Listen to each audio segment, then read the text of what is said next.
ഇത്തവണത്തെ ആദ്യത്തെ മത്സരത്തിൽ തന്നെ പരാജയമാണ് കേരള ബ്ലാസ്റ്റേഴ്സിന് നേരിടേണ്ടി വന്നത്. അതിൻ്റെ നിരാശയിൽ തന്നെയാണ് കേരള ബ്ലാസ്റ്റേഴ്സ് ആരാധകരെല്ലാം.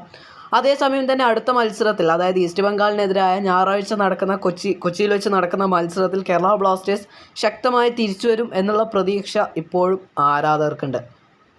എന്നാൽ അടുത്ത മത്സരത്തിൽ അഡ്രിയാൻ ലൂണ, കേരള ബ്ലാസ്റ്റേഴ്സിൻ്റെ ക്യാപ്റ്റനായ അഡ്രിയാൻ ലൂണ കളത്തിലിറങ്ങുമോ എന്നുള്ളതാണ് ഇപ്പോഴും ആരാധകർ ഉറ്റുനോക്കുന്നത്. കഴിഞ്ഞ മത്സരത്തിൽ ചില ആരോഗ്യ പ്രശ്നങ്ങൾ കാരണം അഡ്രിയാൻ ലൂണ കളത്തിലിറങ്ങിയിരുന്നില്ല. വലിയ നഷ്ടം തന്നെയായിരുന്നു അത് കേരള ബ്ലാസ്റ്റേഴ്സിനും ആരാധകർക്കും സമ്മാനിച്ചത്.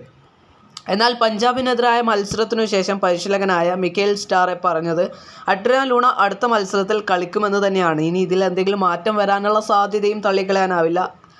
അദ്ദേഹത്തിൻ്റെ പരിക്ക് മാറിയോ എന്നുള്ളതൊന്നും നമുക്കറിയാൻ സാധിച്ചിട്ടില്ല. എന്തായാലും പഞ്ചാബിനെതിരായ മത്സരത്തിനു ശേഷം മൈക്കേൽ സ്റ്റാറെ പറഞ്ഞത് അഡ്രിയാൻ ലൂണ കളത്തിലിറങ്ങുമെന്ന് തന്നെയായിരുന്നു. നാളെയാണ് കേരള ബ്ലാസ്റ്റേഴ്സിൻ്റെ PC നടക്കാൻ പോകുന്നത്.